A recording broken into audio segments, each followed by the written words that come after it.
Hello, my name is Ellen Miles, and I'm with the Camas Public Library. I'm the Programming and Outreach Coordinator, and I am here today for our local author chat with Traci Mayes. Traci, thank you so much for joining me today.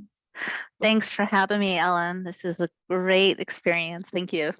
You're welcome. You're welcome. So you wrote a book, and we're going to talk about that in a minute. But my very first question for you today is kind of an easy one. I'm just hoping you can tell us a little bit about yourself. Yep, sure. I've been a teacher of science and psychology at the high school level for, gosh, on and off for the last 20 years now. And in 2018, my husband and my two kids that were 5 and 6 at the time, and myself, we all decided, we're avid travelers. We just wanted to sail and see the world. So we sold our house and everything that we own. We bought a sailboat and we left the Pacific Northwest and had attempted to sail around the world and show the world to my kids. That we got stuck in New Zealand when the whole world closed with COVID and stayed there for a while. But we've just had some really amazing experiences along the way. So great. I mean, that kind of sounds like a perfect dream, just picking up traveling New Zealand. Amazing. It's been wonderful. So many stories. Yep. And so when you were writing your book, what was it like? It was a very kind of a cathartic experience. It was something that I felt like no matter where we were traveling, whatever we were experiencing at that moment, I could see the big picture of connections to everything.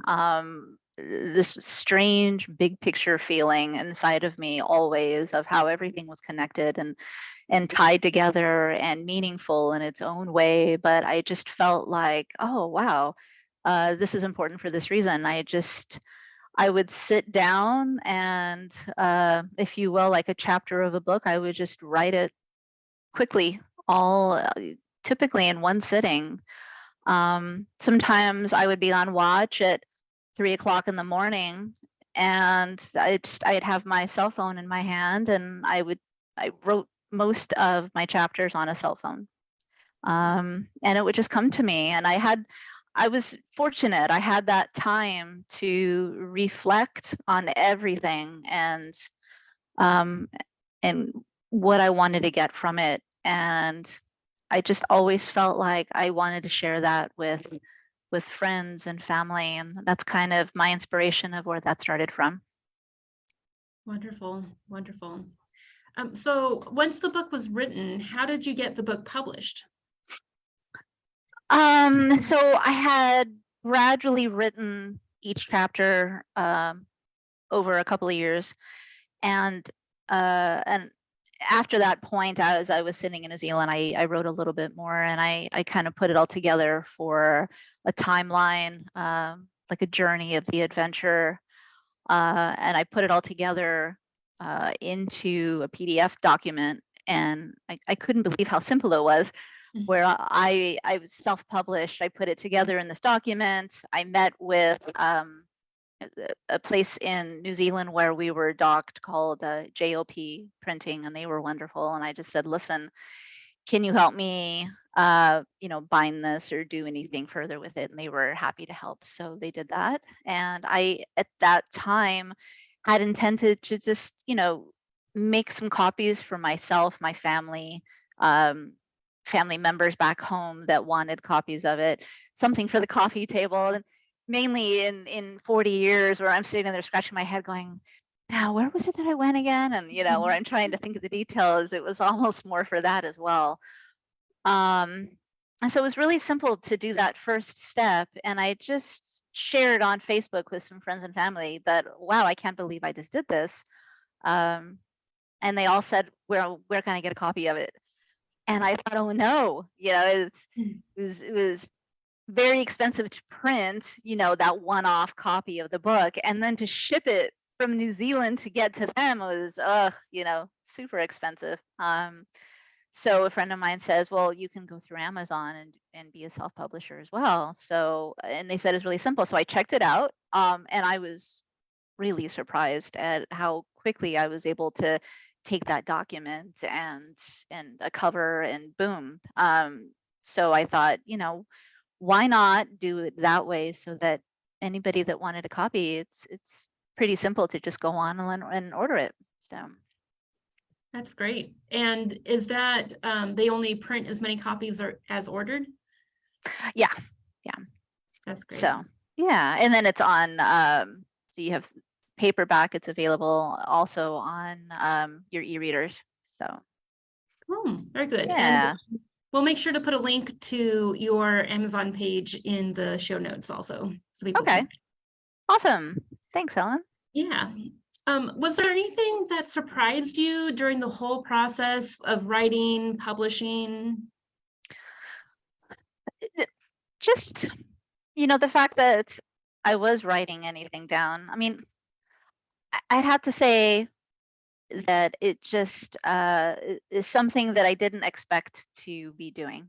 And I don't know, it was just a moment in my life where it came naturally. It felt right. I was doing this to also possibly just help my mom feel safe, and knowing that we were okay and having a good time out there. And so yeah, I mean, I guess I was surprised that I was writing. Growing up, writing was not something that I excelled at or enjoyed, and I was surprised at how much I was enjoying this. Yeah. Cool. That's great. So, do you have a piece of advice that you would give aspiring authors? Yeah. So because when I was a kid growing up, um, reading and writing just weren't my thing. I really struggled in writing when I was in high school and college. People that know me from that time in my life remember me crying my way through English 101, Mhm. where I had to write my thoughts down on a piece of paper, where I had it all up here, but I couldn't get it down on a piece of paper because I felt like I had to have the perfect sentence before I went on to the next sentence. And so I was my own worst enemy when it came to that. And I got some advice from somebody back then that said, just when you're writing, pretend like you're just telling a story to a friend. It's like having a conversation, and then you can go back later and edit. And I went, oh, and that's what I did. And just more and more. And I think emails and things like that got us writing more just naturally with as technology improved. So, when I wrote this was very much a colloquial type of a storybook, if you will. And so, I mean, that's my writing style, for better or worse. And it felt good that people said it was an easy read for them because it was written in a language that was, interesting to read. And that's just kind of who I am. So I would say to anybody out there that struggles with writing, like, don't let it stop you. Just you're having a conversation with somebody, you can always go back later and edit. But once it's down on paper, then the rest kind of takes care of itself. And you'd be surprised sometimes what you get down on paper and what your inner voice is actually sounding like isn't always that bad. That's great. That's great advice. Well, you weren't a big reader when you were younger, but do you have a favorite book nowadays? Oh, yeah. Mm. I've definitely gotten into reading as I've gotten older. I'd have to say, gosh, Harry Potter got me interested in reading. Yeah, I was in my 20s and I walked into the bookstore and I was, intrigued by the cover of this book, and I sat down and started reading it, and I was halfway through, and I just out of guilt, I thought, oh, I guess I should pay for this book. So that kind of got me started on my reading journey. And I mean, I guess I'm just a big kid at heart, but I've always really enjoyed those adventure type books. There's a book by Paulo Coelho. I might be pronouncing his name wrong, but anyways, he wrote this book called The Alchemist, and it's a story about an Andalusian shepherd boy. His name is Santiago, and he has a dream one day of going on this long journey to the Egyptian pyramids, and in this dream he sees himself finding these treasures. He goes on this journey, and I'm just really inspired by how much he's following his heart. He's going after his dreams. He sees opportunities and he doesn't let them slip away. He takes them. But the thing that I really like about this book is he realizes that these treasures, this dream that he had, the treasures were where he originally had the dream. He didn't have to necessarily go across the world to, Egypt to find them. And I think it just resonates in my mind at this point in my life, considering what I've been through, considering the things that I have experienced, a lot of ups and downs, lots of challenges along the way, in these different countries, on the sailboat, all sorts of things. And I think in my whole life, I was always looking for that exotic adventure. The farther away it was, the better. And kind of like in this book, after having done all of that at this stage in my life, I have never appreciated coming home and living in my home country with family and everything that was near and dear to my heart that I willingly left. There are things that I didn't even realize were so important to me. And now that I'm back, I just have this renewed love for everything that is here. So the treasures that I was in search of, they're they're all around me here. And I just I am very fortunate to have discovered that now. So I know I Oh, see the world through renewed eyes, I guess. oh, that's sweet. That's wonderful. Well, I have a couple of questions from the audience. Some people wrote in ahead of time with some questions. Okay. Max from Camas asks, do you think you'll write any other books about travel with your kids? Oh, yeah, I think I might. We're land-based essentially, but we plan to bring the boat back later this year. We plan to, we talk about wanting to sail the inside passage of Alaska. I can't even wrap my head around the adventures we'd have up there. We have talked about maybe heading south and going through the Panama Canal, coming up the East Coast, and maybe not on our sailboat, maybe having to get like a temporary boat and go through the US loop, like through the rivers of the United States and things like that. And it's a very different type of journey, but I think one that's going to be really just a beautiful experience to, experience my own country myself.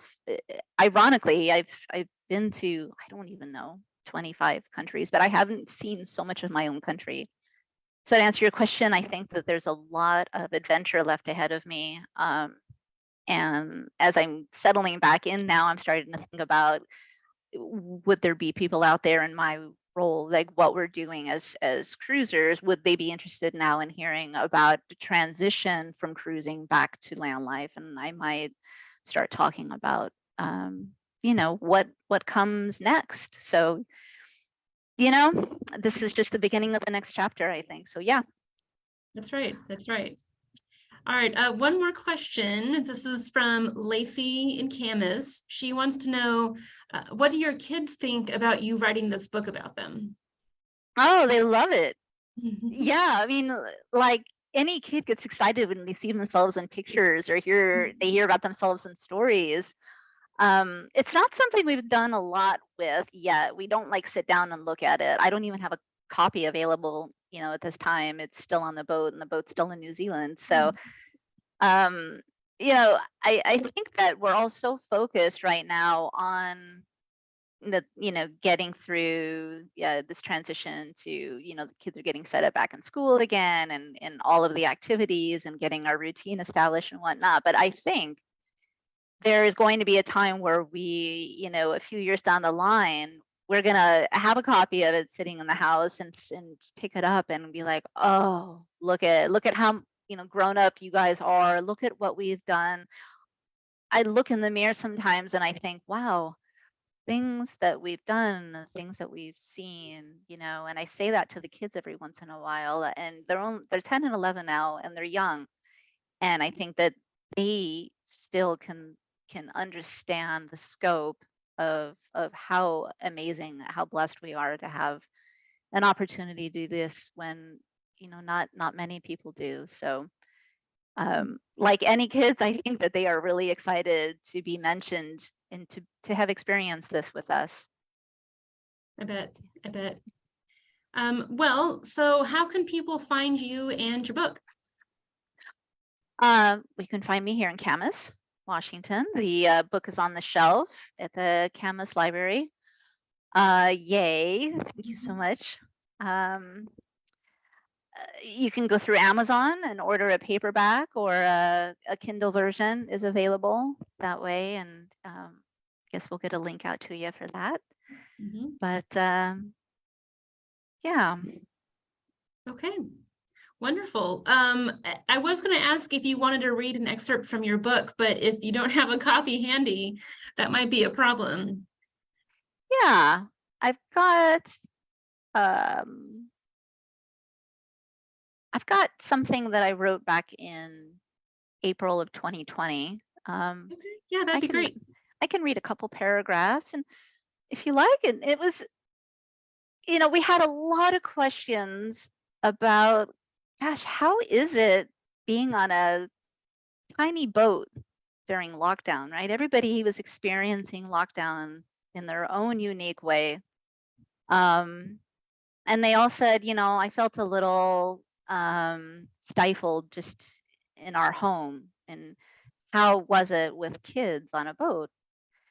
And so I wrote something at that time that I tried to put it into perspective for them. So I said, a few friends have recently asked me, how do you do it?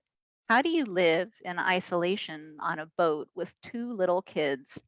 The easy answer is, well, just like everyone else, one day at a time. Truth be told, this time with my family feels holy. The kids want to do everything with us, show us everything, tell us everything. The more time we all spend together, the closer we become, the better we communicate with each other, the more we understand each other's inner beings, the more at peace we feel.